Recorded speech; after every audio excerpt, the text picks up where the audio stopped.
ما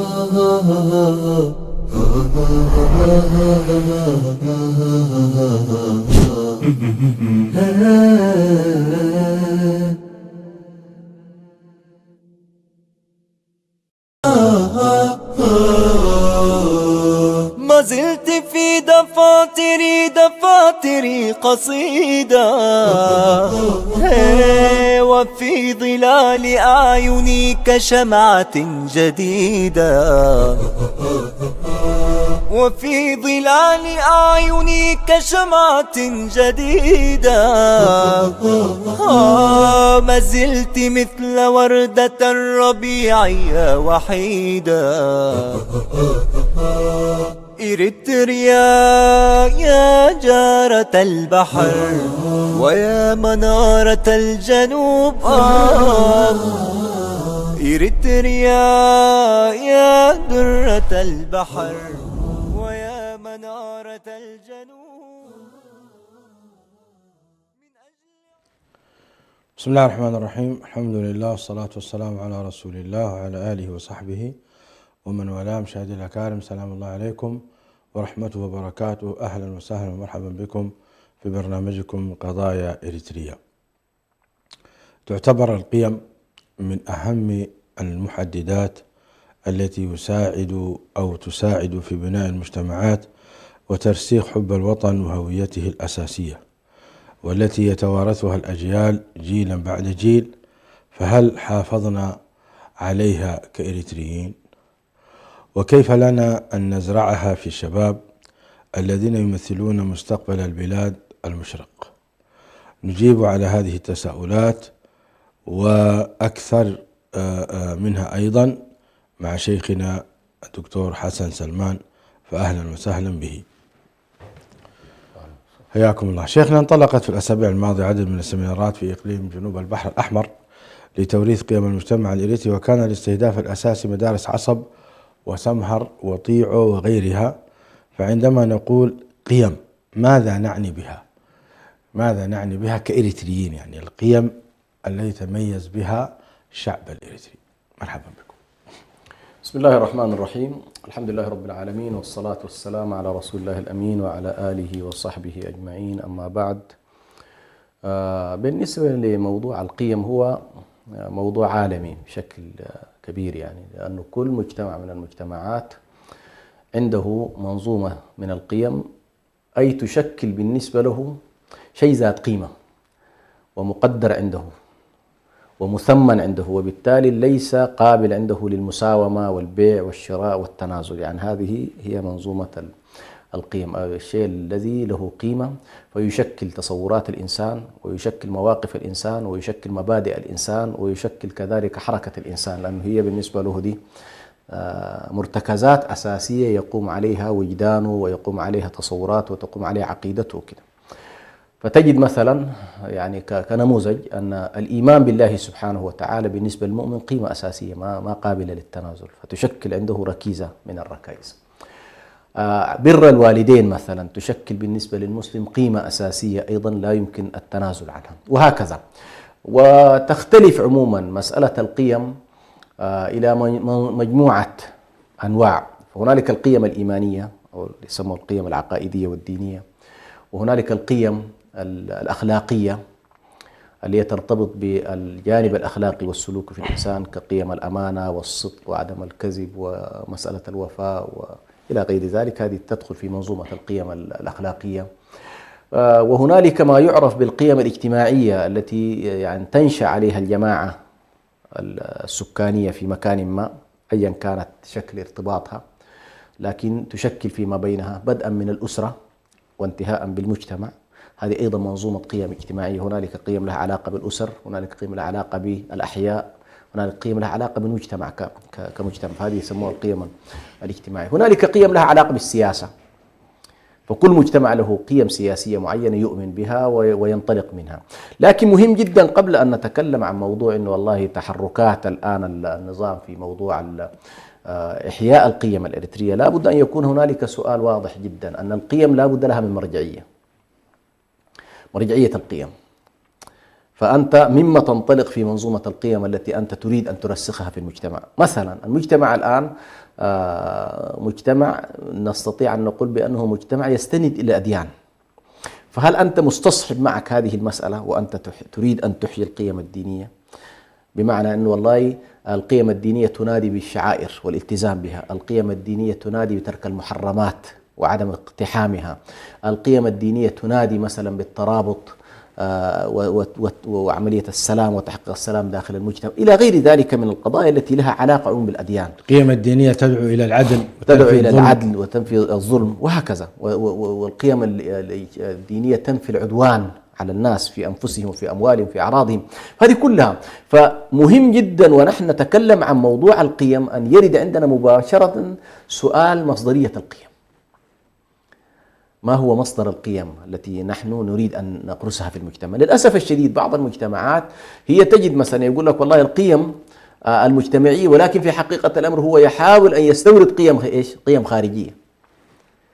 قيم إيش؟ قيم خارجية. فمثلا عندما نأتي إلى المجتمع الأريتري مثلا في العلاقات بين الرجال والنساء، الأصل فيها الالتزام والعفة والشرف وعدم اقتحام المحرمات، ده الأصل في المجتمع الأريتري بشقيه، يعني ليس هنالك كبير إشكال. لكن عندما تأتي بعض الأطراف التي تؤمن مثلا بالمنظومة العلمانية ستجد تواجه مشكلة في هذه القيم، هذه القيم المجتمعية التي تؤمن بفصل الرجال عن النساء، تؤمن بمسألة المحرمات، تؤمن بالضوابط الشرعية إلى غير ذلك. فأنت هنا ستجد نفسك في إشكال مع إيش؟ مع مرجعية هذه المسألة، وبالتالي ستجد اصطدام مع هذا الجانب. وهذا للأسف الشديد كثير جدا سواء في إريتريا أو في خارج إريتريا. مثلا عندما تكون هنالك دولة تصطدم مثلا مع أن يقوم الإنسان بشعيرة الصلاة، هذه قيمة دينية بالنسبة للإنسان. طيب أنت مثلا لا تحترم قيمة الصلاة في مؤسسات الدولة،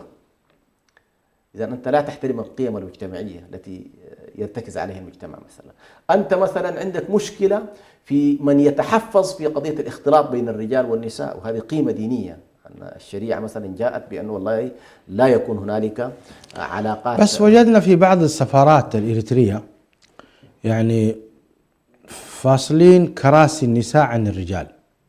نعم. في صالات الانتظار يفصلون، خصوصا في الدول العربية يعني. نعم. فهل هذه القيمة عن قناعة من النظام أم هي قيمة تماشيا مع المجتمع الذي يعيشون فيه كالسعودية وقطر والدوحة وغيرها؟ هو غالبا حتى نعرف أن والله هذه قيمة يتمسكون بها أم هي حالة مراعاة للأوضاع، علينا أن ننظر في الداخل. ستلاحظ بأن الداخل هي حالة إيه؟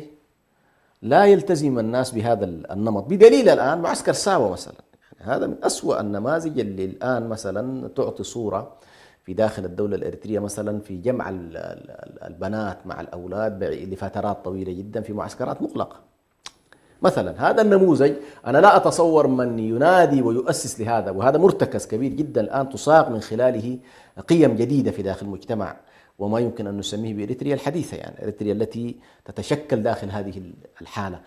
ستجد أن هذا المعسكر بشكل كبير مغاير جدا لكثير من القيم الإريترية التي هي قيم أصيلة داخل هذا المجتمع ويتمسك بها. لكن لما يأتي إلى هنا لا، الأمور تختلف. يعني أي رجل من الرجال مثلا لو قلت له والله أنت تبتعد بنتك عنك وتذهب إلى معسكرات مغلقة وهناك المعسكرات معروف يعني ليست هنالك تلك الضوابط التي نحن الآن نتكلم عنها، فهنالك إشكالات كبيرة جدا في هذا الجانب. ولذلك في بعض الدول العربية هم سيراعوا تركيبة الحالة نفسها. يعني الآن معظم الناس اللي في الخليج من المسلمين منضبطين بهذه الضوابط دينيا، وفي نفس الوقت البيئة مساعداهم أيضا، فهم أيضا لا يريدوا أن يصطدموا مع الزباين زي ما تقول أو المتعاملين معهم في داخل هذه السفارات، وبالتالي تتم مراعاة هذا الوضع. أيضا في حتة برضو حتى نكون منصفين، أيضا البعض من السفراء والقنصليين وكذا قد يرى أنه هذه وضع طبيعي، يعني يكون هذا هو الحالة، يعني قد لا يستطيع مثلا في داخل البلد أن يمارسها، لكن يجد أنه في السفارات البيئة مساعدة له، وبالتالي أيضا يكون هو يمشي مع هذا التيار. يعني هو برأيك سؤالك شيخنا، هل لهم مرجعية في هذا الموضوع؟ هل هم يعني يرجعون إلى المرجعية الدينية أو يرجعون إلى مرجعية مثلا التراثية الثقافية التي تربى عليها الشعب قبل مجيء النظام.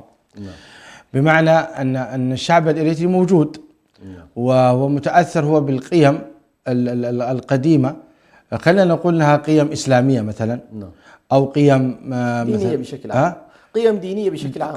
قيم دينية بشكل عام. نعم. تمام، قيم دينية بشكل عام. حتى تتفق على الرسالات يعني. بالضبط، حتى أهل الكتاب. نعم. يعني أنت لما تأتي تخطب بنت لهم عندهم ضوابطهم، قال كيدان ما قال كيدان. نعم صحيح. ايوه صحيح. نعم. يعني وعندهم ايضا الشريفه والعفيفه. صح. وعندهم متشددين فيها يعني حتى. ايوه متشددين. هذه شريفه وعفيفه، وهذه أيوة. باعتبار مش عارف مين. يعني احنا لما كنا صغارا كنا تربينا على هذه القيم. نعم. اللي مثلا اللي تمشي مع فلان وعلان معروف انها يعني لا قيمة لها، وأنها والعياذ بالله. بل حتى يعني كنا نرى أن الشيخ الذي يدخل البار بعمامته يعتبر مسيئا يعني. هذا أنا عمري 5 سنوات 6 سنوات يا شيخ حسن. إذا من أين جاءت هذه القيم؟ هي موروثة. نقول الآن هم يقولون نحن نحيي القيم الإريترية المرجعية. برأيك الآن هم ما هي مرجعيتهم إذن؟ ما هي مرجعيتهم إذا كنت تحكم عليهم من خلال ساوى؟ جميل هذا الحكم. المجتمع سواء كان في المرتفعات أو في المنخفضات، تمام؟ كيف هم؟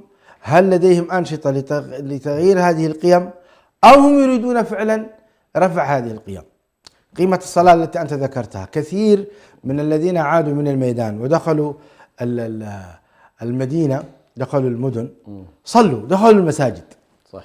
القيم اللي كانوا هم يغرسونها بأن لا إله، ربي أبيلو، ربي يلن، من رئو، هذه الأمور يعني قاعد أترجمها باللغة، كان هي الموجودة في الميدان. لما دخلوا كثير من الجنود دخلوا المساجد وصلوا. إذن كيف يعني ما استطاع النظام أن يحذف فعلا ما يتعلق بالدين حتى على بعض جنوده؟ نعم. تعليق. أحسنت. هذه طبعا تنقلنا إلى مسألة سبحان الله رسوخ القيم المجتمعية، وأحيانا تكون أقوى بكثير مما نتصوره نحن من حركات ثورية. حركات الثورية في غاباتها وفي جبالها وفي كذا معزولة عن المجتمع وحركته، بالتالي تصيق الجنود بالشكل الذي تريد. فكان أهم ركيزتين تحرص عليهما كثير من الأسف الشديد من التنظيمات الإريترية هي ضرب بنية القبيلة وضرب بنية الدين. يعني هذه المسألة تنتهي عندك، يعني ضرب القبيلة وضرب الدين. وبالتالي أنت لا تستطيع أن تتحرك من قيم ذات طابع قبلي وفيها كثير من القضايا لها علاقة بالدين. نعم. لأنك أنت في القبيلة المسلمة مثلا عندك مجموعة قيم راسخة وهي نابعة من الدين ومسألة الدين. هم طبعا انطلقوا من ذلك ظنا منهم بأن والله الضرب بهذه البنية القبلية والبنية الدينية ستؤدي إلى الوحدة الوطنية بين الناس وكذا، لكن أخرجتهم بطريقة أخرى حالة عصبوية معزولة عن مجتمع قيميا. مجرد ما أنت ضربت بنية الدين وضربت بنية القبيلة، معنى ذلك أنت عندما عاد هؤلاء إلى مجتمعاتهم كما تفضلت وجدوا أن الأمور مختلفة. ولذلك سبحان الله عاد الفرد إلى قريته وستجد أن القرية أقوى منه، عاد إلى أسرته وسيجد الأسرة أقوى منه، عاد إلى مدينته والمدينة أقوى منه.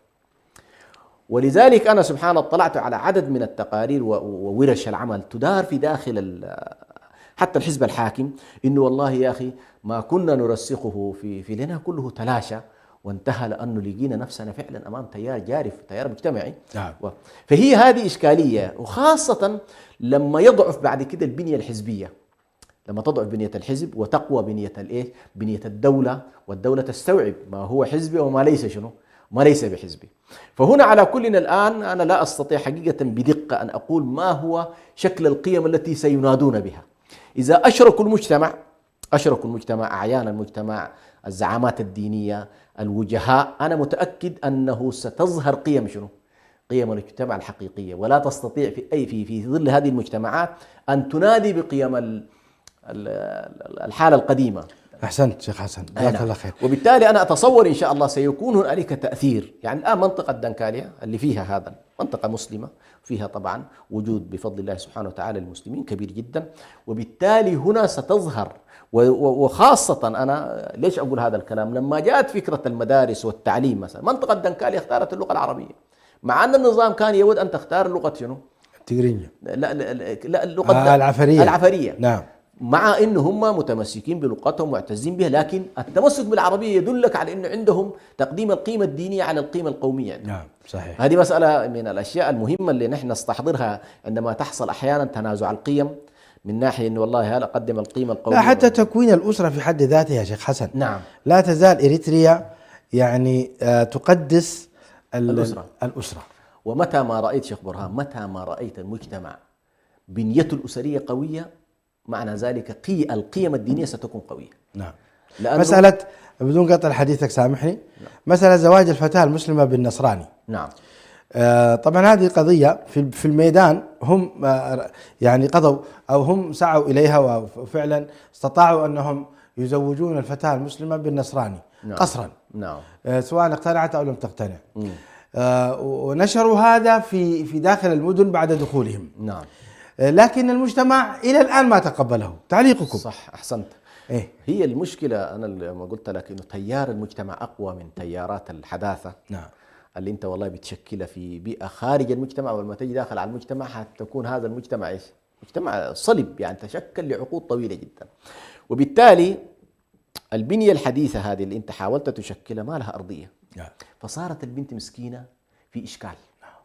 ومن حكمة الشريعة سبحان الله، يعني هذه المسألة ربما ناقشوني فيها بعض القيادات كانوا في النظام وخرجوا، ناقشوني إنه ليش أنتم تمنعون الزواج وما الزواج وكذا. نعم. هذه المسألة سبحان الله، يعني كنت أقول هذه المسألة الاجتماعية، أن الإسلام عندما أباح للمرأة للشخص المسلم أن يتزوج من المسيحية، هو عنده اعتراف إنه والله ابن المسيحية هذا الذي أنجبه المسلم يعترف به في النسب. يا سلام. قلت لهم أنتم في ديانتكم لا تعترفون بزواج المسيحي من ربما من طائفتكم الأخرى، فكيف تعترفون يا سلام. أيوه. فسيظل هذا المولود في إشكال اجتماعي، سيظل هذا المولود في إشكال. وفعلا حصلت. لما تأتي البنت متزوجة من شخص نصراني كانت تواجه إشكالات كبيرة جدا في الاعتراف هذا المولود. لما رجعوا بعد كده صار أي واحد والله شاف هذه الحوادث إذا والله لا يتورط في زيجة شنو لا يعترف به المجتمع. صحيح. أنت في النهاية ابنك هذا سينشأ بين أبوين وبين أخوات وبين عمات وبين خالات. إذا لم يتقبلوه اجتماعيا فهذه إشكالية كبيرة. لا بل العجيب يا شيخ حسن أن تزويج الفتاة النصرانية نعم اللي المسلم الإريتري مشاع لدى النصارى. نعم صح. يقبلونه نعم. ويقولون كيري تستري، روحي تستري. نعم. المسلم سيحترمك ويقدرك. نعم. يعني هم شايفين أن المجتمع المسلم الإريتري قيمة الزوجة عنده قيمة عالية. صحيح. نعم. يأكلها، يشربها، يحميها، هذا موجود. يعني كيدي حدار قبري عند الإريتريين المسلمين قضية قوية. صح. نعم. العكس لم نره حقيقة. صح. نعم. يعني حالات الزواج الفتاة المسلمة بالنصراني وليس بزواج وزنا والعياذ بالله لا تتجاوز ربما 5 حالات. نعم. وكلها رفضت من المجتمع. صح. نعم. ومن فعلت هذه الفعلة تعتبر منبوذة إلى يومنا هذا. بل بعض الإخوة الذين يعيشون في أوروبا، طبعا أيضا هذا منبوذ في أوروبا وفي أمريكا وفي كذا. صح. من تتزوج بالنصراني. لم تحولت شيخنا إلى مسألة هوية الآن. يعني هذه لها علاقة بالبنية الاجتماعية، ببنية الهوية. فأنت ما قضية سهلة جدا إنك أنت تتنصل من الدين وتتنصل من الاجتماع وتتنصل من علاقتك بهويتك.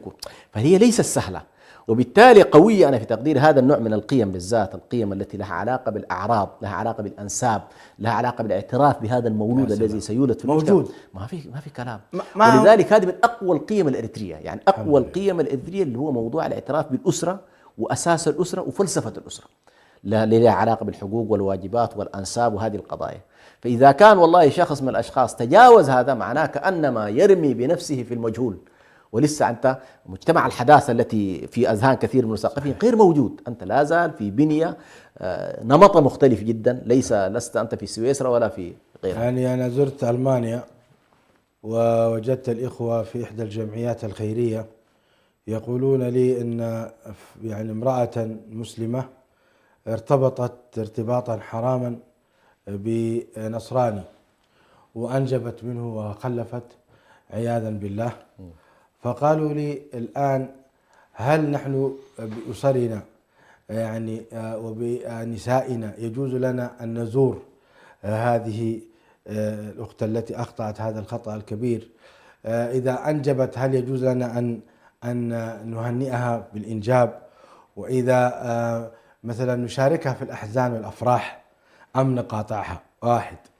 اثنين، كيف لنا أن نتقبل صدقاتها؟ هي تأتي على إنها مسلمة وتريد أن تساهم في الأفعال الخيرية وغيرها ضمن جمعيتنا، فهل نقبل منها؟ يعني هذه الأسئلة في حد ذاتها أسرتني جدا. يعني تعليقكم شيخ حسن، ما الداعي، ما الذي جعلهم يسألون هذه الأسئلة ويرون أن هذه خرجت فعلا من ساحاتهم وخرجت فعلا من مجتمعهم؟ هذا ما ذكرت أنا من قضية القيم، يعني مفهوم القيم هذا هو، بمعنى أن الأمر عندهم له قيمة، له وزن، له ثقل، ليس بالسهولة تجاوزه، ليس بالسهولة الخروج عليه، وبالتالي من خرج فهو خرج عن قيم مجتمع ليس قيم شخصية. يعني قد يتسامح معك في قيمك الشخصية أنت لحالك كده حاجة لا تمس، لكن هذه قضية لها علاقة ببنية شنو؟ المجتمع وعلاقات المجتمع، وبالتالي هذا النوع هو الذي يشكل ردة الفعل. هو الآن سينظر إلى أنه والله في القيمة الشرعية عنده هذه زنا، وبالتالي مباركة هذا الموضوع كأنما يبارك زنا. نعم. المشاركة فيه كأنما يشارك في الزنا. نعم. التهنئة به وهذه تناقض تماما مفهوم شنو؟ مفهوم القيمة في هذا الجانب. وبالتالي التساؤلات نابعة فعلا من الخلفية شنو؟ الخلفية القيمية للإنسان. ولذلك ستجد واحد آخر مثلا عنده المسألة هي عادية مثلا غير مسلم، سينظر إلى المسألة ما فيها إشكال. وين مثل الغربيين مثلا الآن يرى أنه قضية العلاقات غير اللي لأنه هو بالنسبة له قيمة الحرية مقدمة على كل القيم تحت الحلال والحرام. مع الأسف نحن بالنسبة لنا لا. يعني طبعا حالات الزواج الفتاة المسلمة بالنصراني في الغرب نعم. أكثر منها في داخل إريتريا حسب متابعتي الضعيفة. نعم. نسمع ما بين فترة وأخرى أن فتاة مسلمة تزوجت بالنصراني في أوروبا. نعم. في أوروبا وفي أمريكا وفي كذا. بل يقيمون الأفراح ويحضرها بعض المسلمين للأسف، يدلك أن هذا القيمة أيضا بدأت تضعف. نعم. عند بعض المسلمين. نعم. الإريتريين. نعم. يحضرون الحفلات. تتزوج من بلجيكي، تتزوج فلانة من أمريكي مثلا. نعم. من حزب كذا وكذا. والعياذ بالله.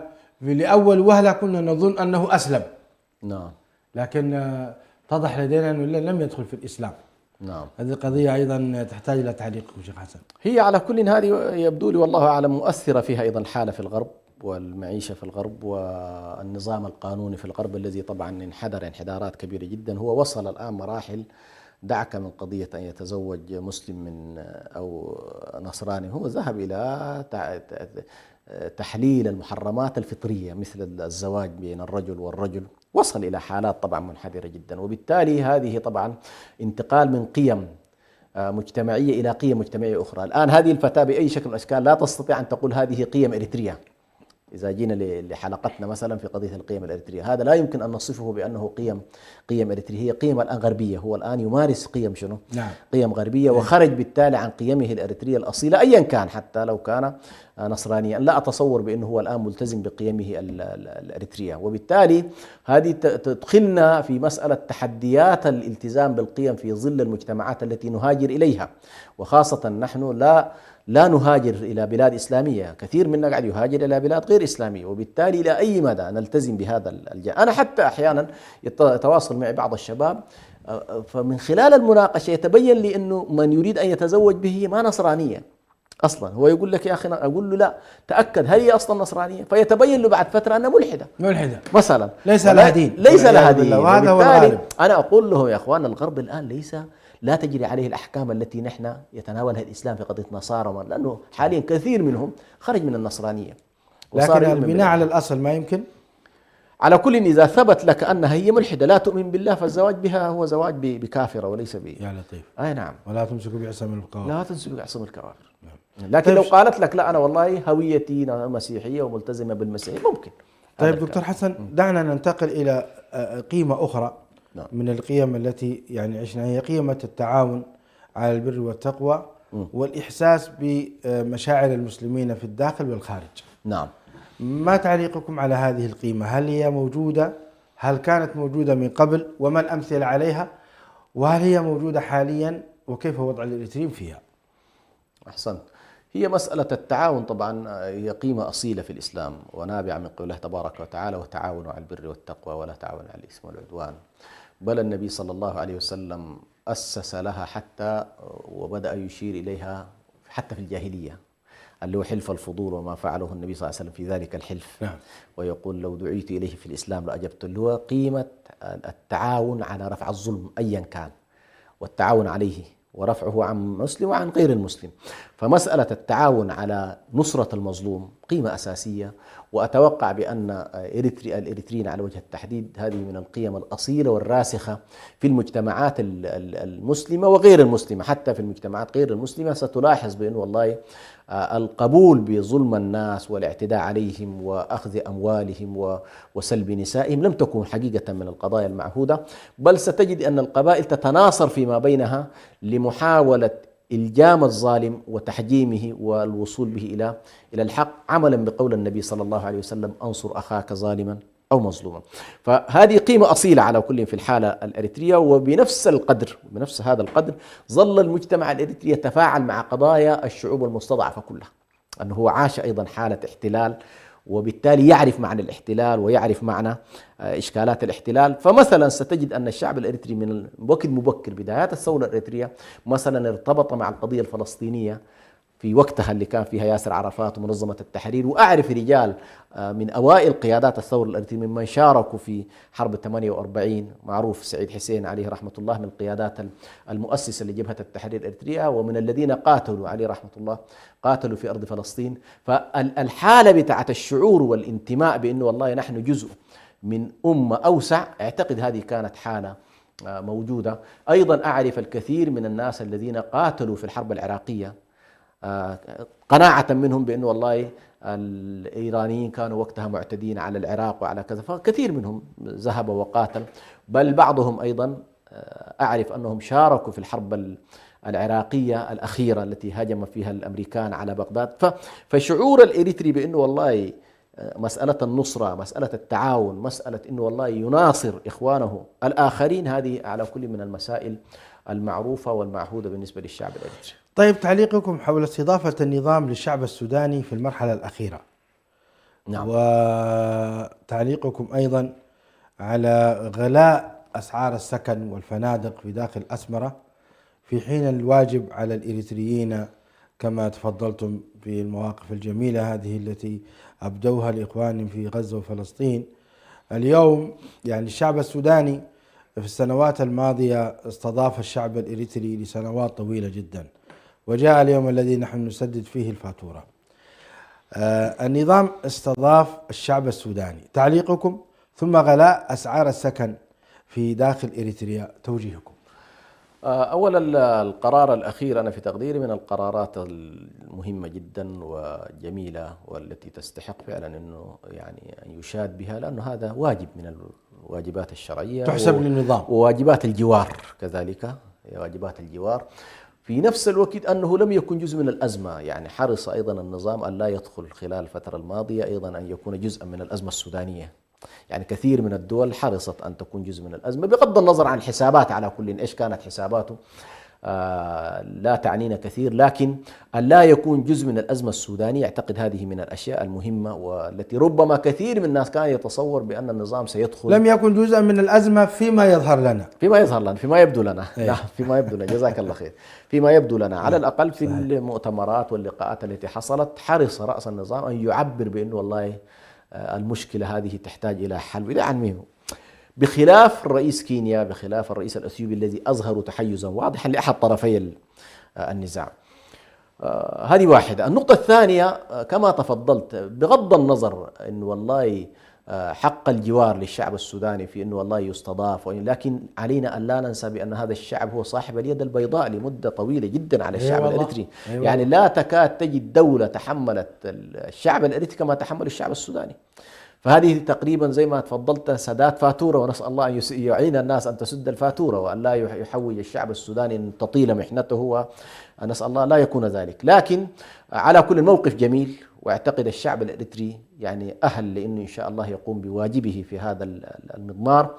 وأما مسألة الغلاء حقيقة هذه واحدة من الإشكالات الكبيرة جدا حتى داخل السودان. أنا الكلام الآن أقوله لكلا الطرفين. داخل السودان المعاناة بنفس الطريقة، يعني أصحاب السيارات، أصحاب الإيجارات، يعني حاولوا أن يستغلوا حاجة الناس والطلب الكثير. هو صحيح في الوضع الطبيعي القانون الطبيعي للتجارة هو العرض والطلب، يعني كل ما طلب الناس الشيء كلما زاد زاد قيمته وفي ظل محدوديته. يعني إذا في 100 شقة والطالبينها 1000 نفر حترفع أنت لكن الأزمات تحتاج إلى فقه خاص، اللي هو فقه التعاون، فقه التكافل، فقه التضامن، فقه الاستضافة. هذه كلها من الأشياء الشرعية حقيقة التي، وبالتالي أنا أقول إن شاء الله نأمل أن يكون الشعب الإريتري مبدعا في هذا الاتجاه، وألا يمارس الابتزاز على من يأتي إليه زائر، من يأتي إليه يعني لاجئا أو ضيفا، بل وإكرام الضيف واجب، والتعاون معه واجب، والوقوف معه واجب. وأنا أعتقد هذه إن شاء الله من الأشياء التي يفترض أن لا تترك للدولة. في نهاية المطاف الدول معروف أنه طريقة تعاملها بتديك الفيزا لكن قد لا تتحمل لك، كل الدول كده. لكن أنا أقول على المجتمع الإريتري إن شاء الله في بنيته الأهلية والمدنية عليه أن يكون هنالك رؤية لحل هذه المشكلات والتعاون مع، خاصة مع الذين لا يستطيعون لأنه علمت بأن كثير منهم يسكنون مثلا المساجد، وبعضهم الآن عمل نظام بتاعت خيم على كل قامت السفارة السودانية. فأنا أقول نحتاج أيضا إلى التعاون، أن السفارة نفسها الآن السفارة السودانية لا أعتقد أيضا في وضع مريح تستطيع أن تقوم بحل مشكلة كل هؤلاء الناس، وإن كان أنا أتصور معظم الذين ذهبوا إلى إريتريا هم في طريق العبور، يعني إما أنهم سيذهبون إلى الخليج أو سيذهبون إلى مصر أو كده، يعني معظمهم تقريبا هم في طريقهم إلى. فهي مرحلة مؤقتة ولكن تحتاج منا أن تكون فعلا تدار بشكل جيد حتى يتم إن شاء الله إعطاء صورة على الأقل جميلة عن أخلاقيات الشعب الإريتري. الله يجزيكم خير الشيخ حسن سلمان في هذه الحلقة الممتعة الماتعة. أشكركم شكرا جزيلا، كما أشكركم مشاهدي الأكارم على حسن المتابعة، ونسأل الله تعالى أن يمدنا بالقيم الطيبة المباركة، وأن يثبتنا على القيم النبوية الشريفة التي قال النبي عليه الصلاة والسلام فيها إنما بعثت لأتمم مكارم الأخلاق. شعبنا الإريتري شعب عظيم، وشعب يستحق منا حقيقة الإشادة والفخر، ولا يزال الحمد لله محافظ على إيمانه وعلى إسلامه وعلى تقاليده الإسلامية الطيبة المباركة. حتى ألقاكم في الأسبوع القادم أترككم في رعاية الله، والسلام عليكم ورحمة الله وبركاته. إريتريا يا جارة البحر ويا منارة الجنوب، إريتريا يا درة البحر ويا منارة الجنوب. من أجل